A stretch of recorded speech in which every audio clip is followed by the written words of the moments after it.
உங்களுக்கு என்ன அக்கறை? உங்களுக்கு வேண்டியது பறக்கும் குதிரை தானே? அமைச்சரே, பறக்கும் குதிரையை பற்றி அது சாதாரணமாக விட்டால் என்ன? நீ சொல்லும், இப்படி ஒரு அரிசிய கருவியை எவராவது எங்காவது கண்டதுண்டா? இல்லை. இப்படி ஒரு அரிசிய கலைஞரை பற்றி யாராவது எப்போதாவது கேட்டதுண்டா? இல்லை. ஒரு மாய குதிரைக்காக மகளை விளையாட கொடுத்த அதிசய மகாராஜாவை பற்றி எந்த கதையிலாவது எவராவது படித்ததான் உண்டா? மகாராஜா கோபிக்காதீங்க. இளவரசியம்மா மனசு அப்போ விடுத்து துடி துடின்னு துடிக்குது. அதனால துடிச்சிருக்கிறாள். துடிச்சிருக்கிறாள். ஏன் துடிச்சிருக்கிறாள்? மோகினி, என்ன நடந்து விட்டது? இப்போ என்ன நடக்கவில்லை. இந்த கனவை நான் உயிரை மடித்துக் கொள்ளும் அளவிற்கு என்ன நடக்கவில்லை. நானும் ஆசா பாசங்களுக்கெல்லாம் இந்த மாதிரி பல இன்ப கனவுகள் காணும் பருவம் அங்கு என்பதை மறந்து என் வாழ்க்கையிலே கல்லை தூக்கி போட துணிந்து விட்டீர்கள். அப்பா, பெற்ற பிள்ளைக்கு இதை விட பெரிய துரோகம் வேறு என்ன நடக்க வேண்டும்? அமைச்சரே, நான் துரோகம் செய்கிறேனா? எந்த தகப்பனாவது தன் பிள்ளைக்கு துரோகம் செய்வானா? அதிலும் தாயில்லாத மோகினிக்கு நானா துரோகம் செய்வேன்? மோகினி, என் செயல் ஒவ்வொன்றிலும் அந்த கருத்திற்கும் என்பதை நீ புரியவில்லை. ஒரு கட்டளையை கொண்டு போய் ஆண்டாமிருகத்திடம் தள்ளின்னு சொல்றீங்களே, அதுல என்ன ஆழ்ந்த கருத்திருக்கோ தெரியல. சரியா ஆளி? பெரிய விஷயம். உனக்கு தெரியாது, எனக்கு தெரியும், என் அமைச்சருக்கு தெரியும். விளக்கமாக சொன்னால் மோகினிக்கும் தெரியும். மோகினி, ஏய், உப்பில்லாத ஒரு அதிமேதை காணினார். அவனுக்கு நீ மனைவியாக போகிறாய், நான் மாமனாக போகிறேன். அமைச்சரே, இது புரியவில்லை. சாதாரண விஷயம். விளையாட்டு கருவிக்காக என் வாழ்க்கையோடு விளையாட துணிந்து விட்ட உங்களுக்கு எதுவுமே சாதாரண விஷயம்தான். என் அண்ணா இங்கு இல்லாததா அல்லவா என்னை அடிமைப்படுத்த போகிறீர்கள்?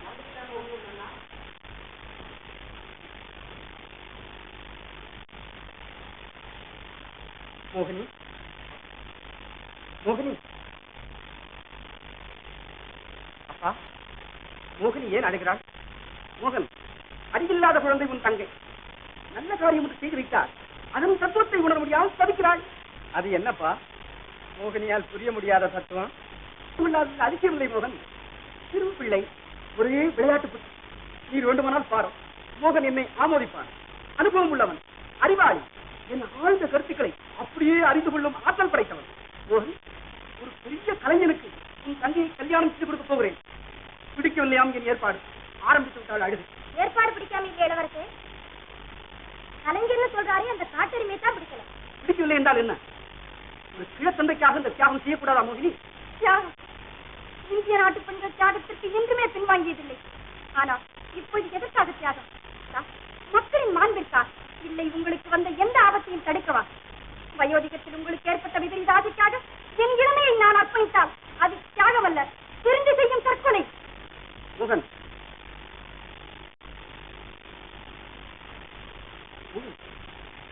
புரியாமல் சகல நீ கேட்டுவிட்டு என் முடிவு எவ்வளவு சிறந்தது என்பதை எடுத்துச் செல்கிறேன். சரி,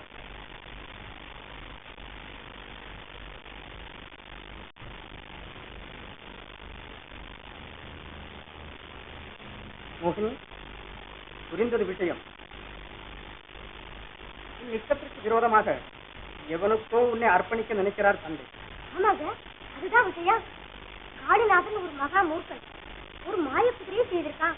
பறக்கும் அது இளவரசியை கொடுத்து அதை வாங்கி போடுறதாக முடிவு செய்திருக்கார் மகாராஜா. அவர் முடிவை முடிவடையாமல் செய்கிறேன். போதுமா? அதாவது இதோ பார், உனக்காகவே வாங்கி வந்திருக்கிறேன். அதாவது அழுவாங்களா? இல்லையே, அண்ணா வந்ததும் தான் அச்சம் ஓடி போச்சுக்கோங்களேன். மோகினி, பார்த்தாயா வைரக்கட்டாரி? யாருக்கு தெரியுமா? இளவரசே, தப்பி தவறி மகாராஜா கிட்ட கொடுத்துறாதீங்க. குட்டி இன்னும் பார்க்காம வயிற்றுல குட்டிக்கு போறாரு மனுஷன். மோகினி, இந்த கத்தி யாருக்கு தெரியுமா? காதலன் விஜயகுமாருக்கு. பிடிக்கிறதா உனக்கு? மோகினி, எல்லாம் எனக்கு தெரியும். உங்கள் அன்பு ஆசீர்வதிக்கப்பட்டது. அதை அசைக்க யாராலும் முடியாது. அப்பாவையும் இதை உணரச் செய்கிறேன். எங்கே விஜயகுமார்? மாயக்குதிரையை பாதுகாக்கும் வேலையை அவருக்கு கொடுத்திருக்காரு மகாராஜா. பாதுகாப்பு என்ன பாதுகாப்பு, என்ன வேலை? குதிரை நாளை பறந்துவிட்டால் மரியாதை விடுபாடு வாழ்பட்டு போகும் எங்கள் பரிசுத்தமான குதிரையல் தலைக்கு அதிசயமும் அல்ல. எங்கள் காதலுக்கு கட்டி வைக்க வந்த காலனை மறுத்தோட்டம்.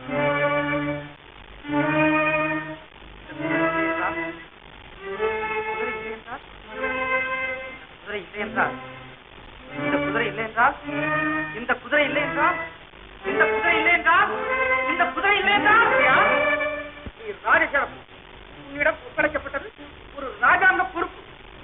எது உனக்கு பெரிது? பொறுப்பா சுயநலமா?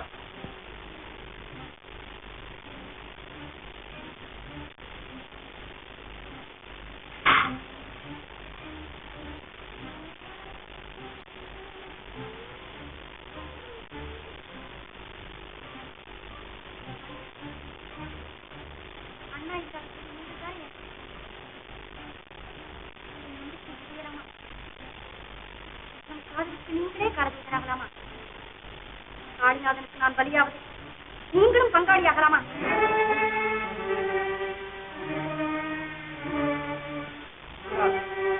ஒரு காலம் முடியாது. இந்த குதிரை இப்பொழுதே குறைய வேண்டும்.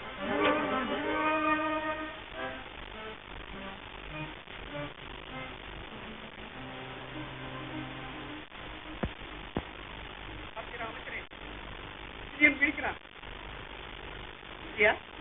நான் வந்தது எதற்கென்றுதானே எனக்கு தெரியவில்லை. மீண்டும் முறை குதிரையை பார்க்காமல் என்னால் இருக்க முடியவில்லை. ஒரு வழியும் வந்துவிட்டேன். நீ என்ன சொல்கிறாய்? மிக மிக அதிசயமான பொருள் தானே இந்த குதிரை. அதிசயமான பொருள் தான் மகாராஜா. இதை சிருஷ்டித்த காளிநாதன் எத்தகைய அறிஞன். இல்லையா? நீ என்ன நினைக்கிறாய்? இந்த அதிமேதைக்கு என் மோகினி மனைவியானார். அது என் சாட்சியம் என்று நினைக்க வேண்டும். அமைச்சரே, என்ன சொல்கிறேன்? நாங்கள் சொன்னதில் ஆட்சேபனை எதுவுமே கிடையாது. ஆனால் குதிரை மட்டும் பறக்க வேண்டும். பறக்கும் அமைச்சரே, பறக்கும். அதை பற்றி எனக்கு சந்தேகமே கிடையாது. என்ன கலவரப்புரிகள்? வீணாக கலங்காதே. குதிரை பறப்பதை நீ பார்க்கத்தான் போகிறாய். அது எனக்கே சொந்தமாக போவதை நீ பார்த்து பரவசமடைய போகிறாய். நீ மட்டும் அதை குதிரையை சரியே இல்லாமல் பாதுகாக்க வேண்டும்.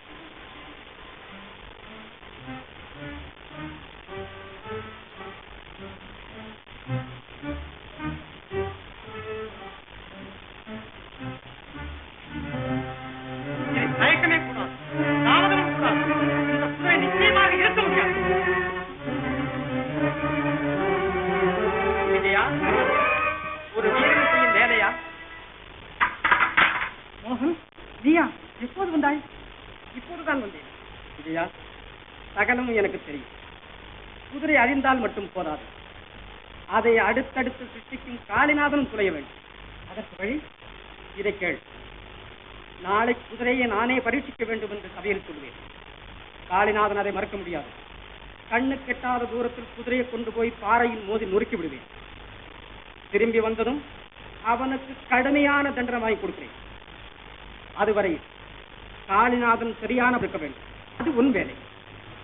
கனம் பொருந்திய மகா பிரபு. எல்லாம் உன் தயவு. குருநாதன் தயவுல உன் தரிசனம் இல்லை. தனதான் போக போகுது. இனி ஒரு தரமும் சொல்றேன். உனக்கு உயிர் மேல ஆதி இருந்தா அந்த மனுஷனை அடியோட மறந்துடு. யோஜனைங்கிறது உனக்கு கொஞ்சம் கூட கிடையாது காளி. இத்தனை வருஷமா அவர் பின்னால சுத்திக்கிட்டு இருக்கேனே, எதுக்காக? உருப்படியான உத்தியோகம் வேற எங்கேயும் கிடைக்காதனாலதான். அது இல்ல காளி, அவர் பின்னால சுத்துறது உனக்காகத்தான். என்னைக்காவது எஜமா கை நிறைய பொண்ணா கொடுப்பாரு. அத வாங்கி உடம்பு நிறைய நகையா பண்ணி போடணும். போட்டதும் நீ தகதகா தகதகான்னு ஒரே தங்க மயமாகணும். அத பாத்துனா ஐயோ ஐயோன்னு குதிக்கணும். தங்கமும் வேண்டாம், நீ ஐயோன்னு குதிக்கவும் வேண்டாம். அந்த தடிமாட்டை நீ மறந்துட்டா போதும். இந்தா எங்க குருவை அனாவசியமா மாடுகிடுன்னு மரியாதையா திட்டாதே. அவர் மூளை இருக்கே ரொம்ப பெருசு. ஆமா, அவர் மூளை, அவர் முடி, அவர் மிரட்டல், அவர் கண்டுபிடிச்ச குதிரை எல்லாம் தூளு தூளா நொறுங்க போகுது நாளைக்கு. மரியாதையா நீ தப்பிச்சுக்கோ. எங்க குருவே ஓணம் பண்ணிக்க முடியாது தெரியுமா? சாதாரண மனுஷர் இல்ல அவரு. சாதாரண மனுஷர் இல்ல, சுத்த அயோக்கியம், போக்கிரி, மூர்த்தம், முரடன் எங்க இளையராஜாவுக்கு தெரிஞ்சு போச்சுது. தெரிஞ்சு போச்சுதா? ஐயோ கடவுளே. ஏழு பூராவும் குதிரைய பறிக்க பார்க்க போயேன்னு சொல்லி கொண்டு போய் நொறுக்கிட போறாரு. குதிரை நொறுக்குனா புண்ணு கிடைக்காத காளியம்மா? குதிரைய நொறுக்கிறது மட்டுமா, உங்க குருதேவரை உலகத்தை விட்டே விரட்ட போறாரு. ஐயோ செத்து போனா அவர் பிழைக்கவே மாட்டாரே காளியம்மா? அதனாலதான் சொல்றேன், அவன் தகவாத்தத்தை விட்டு ஒழிச்சு போடுன்னு. அதுதான் முடியாதுன்னு.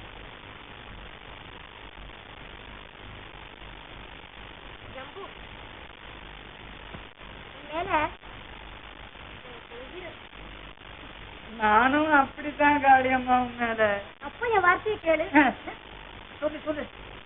அந்த மனுஷனோட சேர்ந்து அநியாயமா அவதிப்படாது, அவ்வளவுதான்.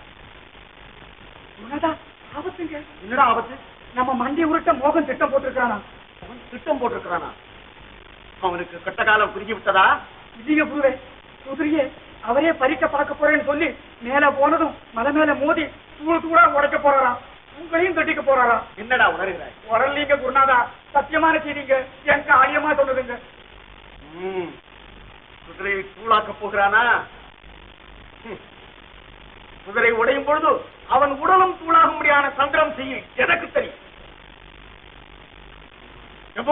கவலைப்படாதே.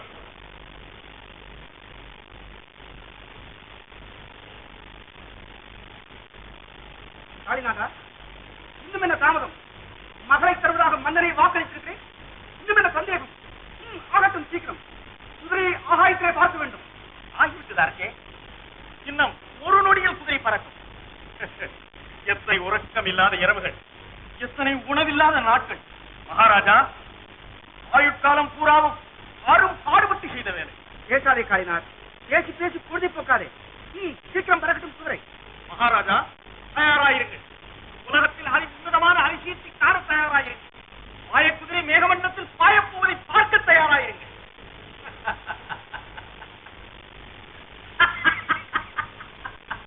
இளவரசர் சிரிப்பதற்கு காரணம் புரியவில்லையே.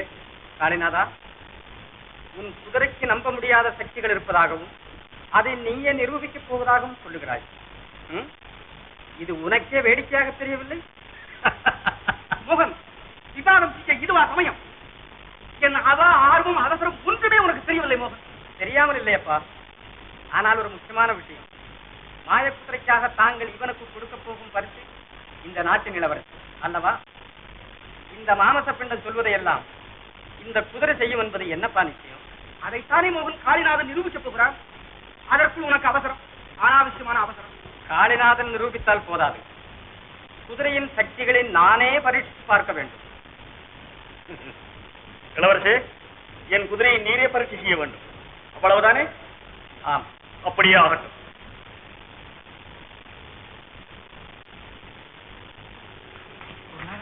நேற்று நான் சொன்னதெல்லாம் எல்லாம் எனக்கு தெரியும். நான் ஒன்றும் மறக்கவில்லை. பரீட்சையை ஆரம்பிக்கலாம். குதிரை பறப்பதற்கு என்ன செய்ய வேண்டும்? என்ன செய்ய வேண்டுமா? இதோ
அமைச்சரே, காலம் அதிகம் ஆக ஆக கலக்கம் அதிகரித்துக் கொண்டே இருக்கிறதே. இருக்கட்டும் மகாராஜா.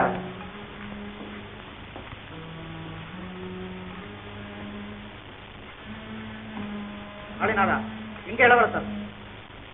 இந்த கேள்வி இளவரசியிடம் அல்லவா கேட்க வேண்டும்? ஏன் வார்த்தைகள் வேண்டாம்?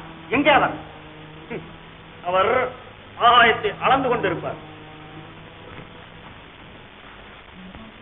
மகாராஜா, அந்தியும் சாய்ந்து விட்டது. தங்கள் வாக்கின்படி மோகினியை. மோகன் வரவில்லையே காளிநாதா? உமது மோகன் வருவதற்கும் எனக்கு மோகினியை தருவதற்கும் சம்பந்தம் இல்லையே மகாராஜா. என் வாக்கின்படி குதிரை பறந்தது. அதை தாங்களே கண்ணார கண்டீர்கள். தங்கள் வாக்கின்படி மோகினி. காளிநாதா, எங்கிருந்து என்ன பேசுகிறோம் என்பது நினைவில் இருக்கட்டும். இருக்கிறது. எனக்கு வாக்களித்த மகாராஜாவிடம் பேசுகிறேன், உன்னிடமில்ல தம்பி. மகாராஜா, இவன் அதிக பிரதீத்திரமாக பேசினான் அல்லவா? விஜயகுமார் போகட்டும். கலைஞன், கலைஞனின் கருத்திலே களங்கம் இருப்பதாக நான் சந்தேகிக்கிறேன். இளவரசர் வரவில்லையே என்று கொஞ்சம் இதயம் பாடாமல் இவன் பேசுவதிலிருந்து வேண்டுமென்றே அவருக்கு தீங்கு ஏதும். என்ன, என் மகனுக்கு தீங்கா? இவன் எண்ணிருப்பான் சொல்லுகிறாய். அவரது சந்தேகத்திற்கு நிறைய இடம் இருக்கிறது மகாராஜா. அப்படியானால் அமைச்சரே, இளவரசர் திரும்ப வரை இவனை பாதுகாத்து வைக்க வேண்டும். உடனே விஜயகுமார், உடனே. அமைச்சரே, ஆகட்டும் மகாராஜா. மகாராஜா, இது மகா அநீதி. கொண்டு போங்கள் சிறைச்சாலை. ஐயோ குருநாதா, எல்லாம் உங்களுடைய